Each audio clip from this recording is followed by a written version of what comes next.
সময়। কথায় আছে আমাদের জীবনের প্রত্যেক মুহূর্ত স্বর্ণর মতো হয়। এবার হয় আমরা একে নিজেদের কাছে রাখতে পারি বা একে আমরা চলে যেতে দিতে পারি, কারণ এই ছোট ছোট মুহূর্তই আছে যা আমাদের জীবনকে গড়ে তোলে। এখন এই জীবন কেমন হবে তা আমাদের উপর নির্ভর করে। যদি আপনি একটা মুহূর্তের যত্ন না নেন, যদি আপনি এক মুহূর্ত ভালো না বাসেন, যদি আপনি এক মুহূর্ত স্নেহের আনন্দ না উপভোগ করতে পারেন, তাহলে দেখতে দেখতেই আপনার সমস্ত সময় নষ্ট হয়ে যাবে, আপনি জানতেও পারবেন না। অর্থাৎ এই সময় স্বর্ণ হতে পারে না। তবে আমরা একে স্বর্ণ বানিয়ে নিতে পারি আমাদের চেষ্টার মাধ্যমে। এই সময় শুধু একটি লাঙল যা মাটির সাথে লড়াই করতে পারে, আর কিছু নয়। একটা অত্যন্ত গুরুত্বপূর্ণ কথা মনে রাখবেন, আপনার কাছে শুধু সময় আছে। এবার আপনি এটা দিয়ে স্বর্ণ বানাবেন না ঘুমিয়ে স্বপ্ন দেখে একে নষ্ট করবেন, সিদ্ধান্ত আপনারই। রাধা রাধা। একটা সিদ্ধান্ত। এই জীবনে একটা সিদ্ধান্তের গুরুত্ব কি হতে পারে তা কখনো ভেবে দেখেছেন? একটা সিদ্ধান্ত সেই ভিত্তি হতে পারে যা আপনার পুরো জীবনকে বদলে দিতে পারে, এই সমস্ত সংসারকে বদলে দিতে পারে, ভবিষ্যৎ বদলে দিতে পারে। এই সিদ্ধান্ত যে কোন রাস্তা চয়ন করতে হবে, সেই সিদ্ধান্ত যে কখন সামনে এগোতে হবে আর কখন থেমে যেতে হবে, সেই সিদ্ধান্ত যে কখন যুদ্ধ করতে হবে আর কখন নিজেকে পিছু পা হতে হবে। এই সিদ্ধান্ত হলো খুব গুরুত্বপূর্ণ। আর আপনি তো এই সংসারে একা নন, তাই আপনার একটা সিদ্ধান্ত শুধু আপনার জন্যই নয়, সমস্ত সংসারের জন্য গুরুত্বপূর্ণ হতে পারে। এবার এই সিদ্ধান্ত আপনারই হবে। ভাবনা চিন্তা করে নেবেন, সাফল্য পাবেন। রাধা রাধা। অনেকবার আমাদের দৃষ্টিভঙ্গি এমন হয়ে থাকে যে আমাদের আসল সত্যের থেকে অনেকটা দূরে নিয়ে যায়। আমরা যেরকম দেখি সেরকম সবসময় হয় না। এবারে দেখুন না, আমরা মানুষেরা, আমাদের ভালো লাগে। আমরা কোথাও গেলাম, আমাদের স্বাগত জানানো হলো, আমাদের প্রশংসা করা হলো, কেউ আমাদের দিকে হাসি মুখে তাকালো, আমাদের ভালোবাসলো, আমাদের ভালো লাগে। কিন্তু যদি কেউ ক্রুদ্ধ হয়, কটাক্ষ করে, ব্যঙ্গ করে, তাহলে আমরা তক্ষুনি তাকে নিজের শত্রু ভেবে ফেলি, তার উপরে ক্রুদ্ধ হয়ে যাই। একটা কথা মনে রাখবেন, এই হাসি সবার জন্যই হয়। আপনি তাদেরকেও হাসি উপহার দিতে পারেন যাদের আপনি চেনেন, তাদেরও দিতে পারেন যাদের আপনি চেনেন না, ছোটদের দিতে পারেন, বড়দের দিতে পারেন, সবার জন্যই হলো এই হাসি। কিন্তু ক্রোধ, ক্রোধ তাদের ওপরেই আসে যাদের আমরা জীবনে কখনো হারাতে চাই না, যাদেরকে আমরা অসম্ভব ভালোবাসি, যাদের জন্য আমরা আশা করি যে তাদের জীবনের পরবর্তী সময় সব সময় সুখময় হোক, উজ্জ্বল হোক। সেই জন্য আপনার জীবনের সমস্ত সেই ব্যক্তি যারা আপনার উপরে ক্রুদ্ধ হন, কটাক্ষ করেন, জরুরি নয় তিনি আপনার শত্রুই হবেন। হতে পারে সে হলো আপনার শুভাকাঙ্ক্ষী, যিনি আপনার শুধুমাত্র ভালোই চান, যিনি আপনার জন্য একটা সুন্দর ভবিষ্যৎ চান। সেই জন্য সব সময় মন দিয়ে অন্যের কথা বোঝার প্রয়াস করুন। আপনি জানতে পারবেন তাদের কর্মের ধর্ম কি হতে পারে, আপনি জানতে পারবেন তাদের ক্রোধের মর্ম কি হতে পারে। রাধা রাধা। আপনি কখনো জীবনে সূর্যোদয় দেখেছেন? কত প্রশান্তিদায়ক, কত শক্তিদায়ক হয়। মনের মধ্যে যেন একটা নতুন প্রেরণা দান করে, একটা নতুন উৎসাহ। কিন্তু যদি আপনি উঠতে দেরি করেন, তাহলে আপনি এই সূর্যোদয় দেখতেই পাবেন না। ঠিক এরকমই হয় আমাদের জীবনেও। সুযোগ সূর্যোদয়ের মতো। যদি আপনি আপনার জীবনে দরকারের চেয়ে বেশি অপেক্ষা করেন, এই সুযোগের সদ্ব্যবহার করতে, তাহলে এই সুযোগ আপনার অপেক্ষা কখনোই করবে না, তা চলে যাবে। সেই জন্য এদের সামলে রাখুন। সঠিক সময় আসলে এই সুযোগের সদ্ব্যবহার করুন, নিজের কর্মকে সম্পূর্ণরূপে সার্থক করুন। এটাকে এক মুহূর্তের মতো দেখুন। যদি এরকম করেন তাহলে জীবনও সূর্যোদয়ের মতোই হবে। এতে সন্তুষ্টি থাকবে, গৌরবও থাকবে, আর থাকবে শান্তি। রাধা রাধা। আমরা অনেকবার লোকের থেকে এই কথা শুনেছি, জীবনে যখনই ধন অর্জন করবে বাঁচিয়ে রাখবে। কি হয়, কঠিন পরিস্থিতিতে আপনার খারাপ সময় তা আপনার কাজে আসে। কিন্তু এই কথা কি 100% সত্যি? ভাবুন, এই সমস্ত ধন যে আপনি অর্জন করেছেন তা কি আপনাকে সুস্বাস্থ্য দিতে পারবে? এই সমস্ত ধন কি আপনাকে সুখ এনে দিতে পারবে? পারবে না, তাই না? চলুন আমি আপনাকে একটা কথা বলি। পরমেশ্বর, ঈশ্বর, যদি এই ঈশ্বরের ওপর আপনি বিশ্বাস রাখেন, সর্বদাই ভালো কাজ করেন, সবার মধ্যে প্রেম ছড়িয়ে দেন, আর সবার জন্য শুধু ও শুধুমাত্র শুভকামনা করেন, তাহলে আপনার সাথে কখনো কোনো খারাপ হতে পারে না। তাই সময় বদলান, সময় বদলানোর উপকরণ নয়। আর ভালোবেসে বলুন রাধা রাধা। জীবনের এই পথে এগোতে এগোতে আমরা কোথাও থেমে যাই। আমরা জানি না কেন।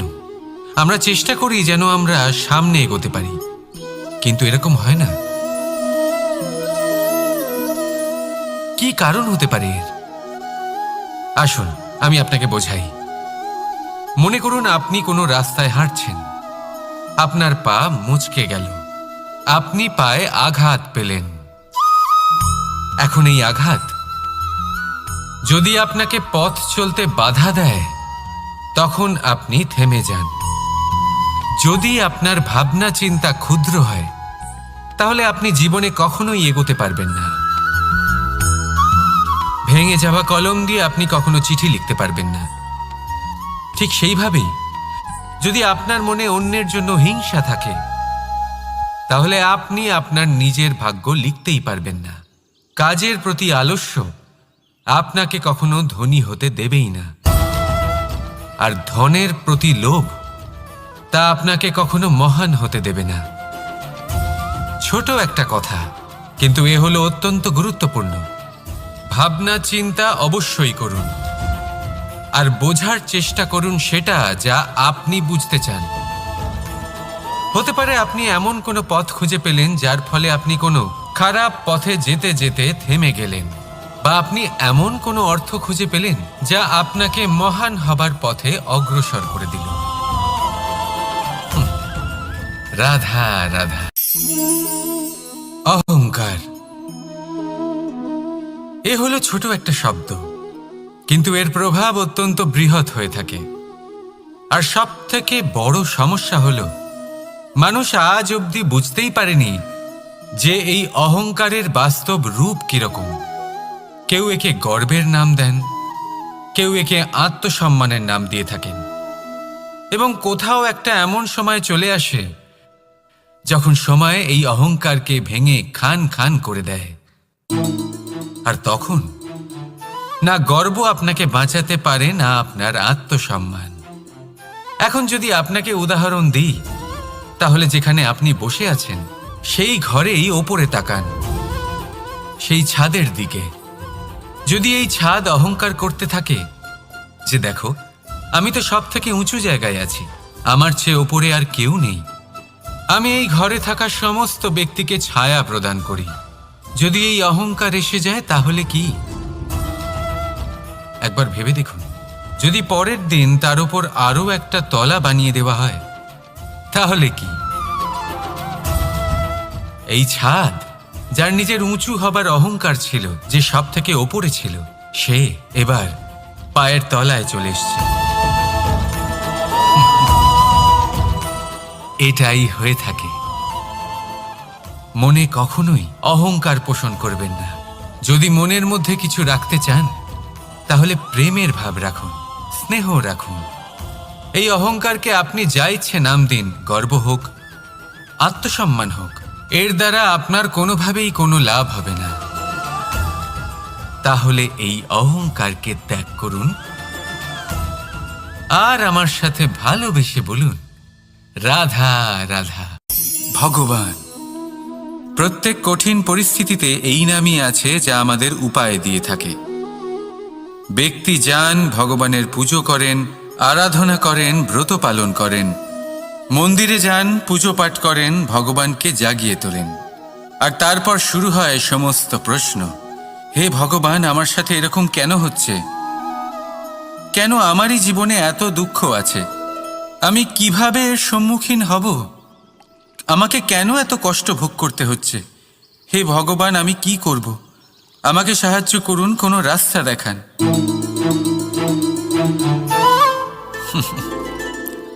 চলুন আমি আপনাকে একটা প্রশ্ন করি।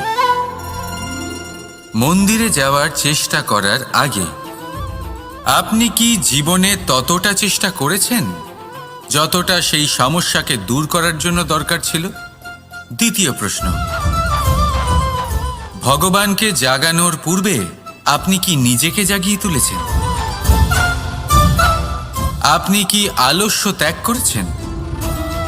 তৃতীয় প্রশ্ন, ভগবানকে জিজ্ঞাসা করার আগে আপনি কি নিজেকে জিজ্ঞাসা করেছেন যে আমি কেন এত অসফল হচ্ছি? যদি না করে থাকেন তাহলে সবার আগে এটা করুন। আপনি সমস্ত প্রশ্নের উত্তর পাবেন, সমস্ত বিপদের পরিত্রাণ পাবেন। অন্য কোথাও নয়, নিজের ভেতরে তাকিয়ে দেখুন। চেষ্টা করুন নিজেকে জাগিয়ে তোলার। আপনি সফল অবশ্যই হবেন, কারণ এই পরমাত্মা, ওই পরমেশ্বর, ওই পরব্রহ্ম আপনার মধ্যেই তো আছে। রাধা রাধা। ভবিষ্যৎ। সংসারে এমন কোন ব্যক্তি আছেন যিনি নিজের ভবিষ্যতের বিষয়ে ভাবেন না? যে কেউ ভাবেন আমার ভবিষ্যৎ কিছু এরকম হবে, আমি ভবিষ্যতে এরকম কিছু একটা করব, এই সুবিধা থাকবে, এই আনন্দ পাবো, ইত্যাদি ইত্যাদি। কিন্তু সত্যি বলি, ভবিষ্যতের থেকে বড় ভণ্ড আর কেউ নেই। ভবিষ্যৎ আপনাকে ছেড়ে চলে যাবে, আপনি জানতেও পারবেন না। ভবিষ্যৎ আপনার থেকে আপনার বর্তমান কেড়ে নেবে। অনেক সময় আমরা ভবিষ্যতের বিষয় ভাবতে থাকি, দুশ্চিন্তা করতে থাকি। ভবিষ্যৎ দিয়ে নিজেকে এতটাই ঘিরে ফেলি যে বর্তমান কি তা ভুলেই যাই। তার বোধই আমাদের থাকে না। ভাবুন, ভবিষ্যৎ কি? ভবিষ্যৎ হলো সেটাই যা এখনো পর্যন্ত ঘটেনি। বর্তমান হলো সেটা যা এখন ঘটছে। তাহলে যা এখনো ঘটেইনি তার বিষয়ে দুশ্চিন্তা করে নিজেকে ব্যতিব্যস্ত কেন করছেন? এই বর্তমান, এটাই হলো গুরুত্বপূর্ণ। এর উপরে সমস্ত ভাবনা কেন্দ্রীভূত করুন। মনে লক্ষ্য অবশ্যই রাখুন, কিন্তু পুরো মনোযোগ শুধু বর্তমানে থাকবে। এই বর্তমানকে যদি সামলে নিতে পারেন, তাহলে আপনার ভবিষ্যৎ এমনি উজ্জ্বল হয়ে উঠবে। তাহলে আসুন আমার সাথে ভালোবেসে বলুন, রাধা রাধা। অনেক সময় যখন আমরা কর্ম করি, সাফল্য লাভ করি, কঠিন পরীক্ষায় উত্তীর্ণ হই, বড় কাজ করি, আমাদের মনে হয় এই সংসার আমাদের একটু প্রশংসা করুক, ভালো লাগে। অনেকবার মনে হয় এটা হলো আমাদের কর্মের ফলই বটে, আমরা আনন্দ পাই। কিন্তু যখন আমরা এই প্রশংসা পাই না, তখন কি হয়? আমরা দুঃখী হয়ে যাই, ভেঙে পড়ি। মনে হয় যেন আমার জন্য কেউ চিন্তাই করে না। এমন মনে হয় যেন আমাদের আনন্দে অন্য কেউ আনন্দই পায় না। অনেক রকম ভাবনা আসে। কিন্তু আমি আপনাকে একটা প্রশ্ন করতে চাই, আপনি যে কাজই করেন না কেন, যে কর্মই করেন না কেন, তা কি শুধুমাত্র প্রশংসার জন্য করেন? যদি এরকম হয়ে থাকে তাহলে সেই ভাবনা এক্ষুনি ত্যাগ করুন। কারণ এই প্রকৃতি আমাদের অন্য শিক্ষা দেয়।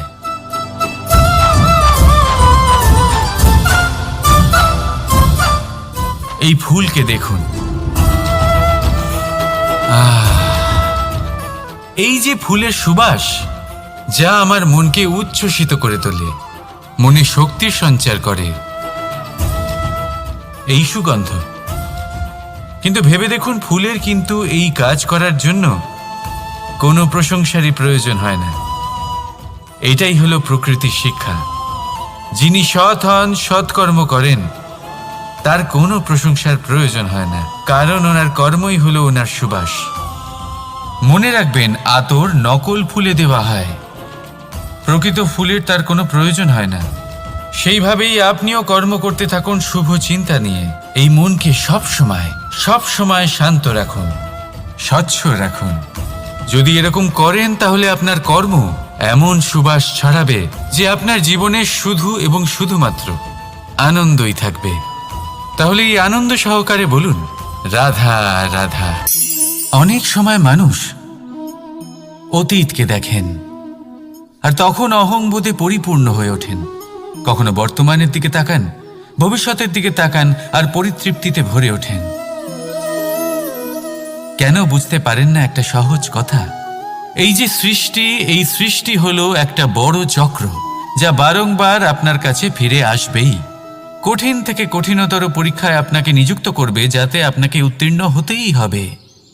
যা কাল ছিল তা আজ নেই, এটা সবাই জানেন।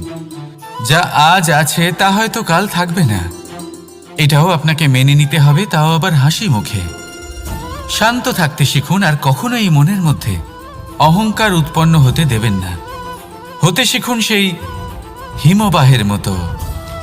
হয়তো এই জন্যই এত শীতল থাকে, কারণ ও জানে গতকালও জল রূপে ছিল, আজ বরফ রূপে হয়তো আছে, কিন্তু কাল পুনরায় সে জলেই পরিণত হবে। নিজেকে শান্ত রাখুন। হয়তো আজ আপনি সাফল্যের শিখরে আছেন, হয়তো বা নেই। আপনাকে প্রত্যেক দিন অবশ্যই দেখতে হবে। শুধু নিরন্তর প্রচেষ্টা করতে থাকুন, প্রত্যেক পরিস্থিতির জন্য তৈরি থাকুন, আর একে ভারসাম্যে রাখতে শিখুন। আপনার কাল হোক, আজ হোক বা আগামীকাল, আপনার ভালো দিন হোক বা খারাপ দিন, সব পবিত্র হয়ে যাবে। তাহলে আসুন আর আমার সাথে ভালোবেসে বলুন, রাধা রাধা। নাম। জন্মগ্রহণের পর মানুষের জন্য এই নাম অত্যন্ত গুরুত্বপূর্ণ হয়। মাতা, পিতা, পুরোহিত সকলেই সেই অক্ষর খুঁজতে শুরু করেন যা দিয়ে আপনার নাম শুরু হবে। কিন্তু নাম আর রাশি এক হয়ে গেলেই কি সব কিছু ঠিক হয়ে যায়? কখনোই নয়, কারণ আপনার কর্মই হলো সব থেকে গুরুত্বপূর্ণ, আর কিছুই নয়। দেখুন, এই নিয়তিও আপনার কর্ম অনুযায়ী আপনার ভবিষ্যৎ সুনিশ্চিত করে। যদি আপনাকে উদাহরণ দিই, তাহলে ভাবুন, একদিকে ছিলেন রাম আর অন্যদিকে রাবণ। দুজনেরই নাম শুরু হয় র দিয়ে, কিন্তু একজন পেলেন এক ভয়ানক পরিণতি, আর অন্যজন সমগ্র সংসারের মনে চিরস্মরণীয় হলেন। তাহলে মনে রাখবেন, নাম নয়, কর্মই হলো শ্রেষ্ঠ। আর যদি তা শ্রেষ্ঠ হয়, তাহলে আপনার নাম এমন স্থানে পৌঁছবে যা সংসারের কেউ মুছে ফেলতে পারবে না। তাহলে আসুন আমার সাথে ভালোবেসে বলুন, রাধা রাধা। এই সংসারে এমন কোনো পর্বত নেই যা এতটাই উঁচু যে মানুষ তার শিখরে পৌঁছতে পারবে না, তাকে অতিক্রম করতে পারবে না। এই সংসারে এমন কোনো সাগর নেই যা কিনা এতটাই গভীর যেখানে মানুষ তার তলদেশে পৌঁছে ফিরে আসতে পারবে না। একটা ছোট্ট বরফের টুকরো পর্বতের শিখরে গলে গিয়ে বইতে থাকে, আর দেখতে দেখতেই তা মহানদী গঙ্গায় পরিবর্তিত হয়। এর কারণ কি? এর কারণ হলো প্রচেষ্টা, প্রারব্ধ নয়। এই প্রচেষ্টাই সুনিশ্চিত করে যে আপনার প্রারব্ধ কি হবে। এই সমস্ত কিছু হলো প্রচেষ্টা আর প্রারব্ধের খেলা। আপনার প্রচেষ্টা যেরকম হবে, আপনার প্রারব্ধ সেরকমই হবে।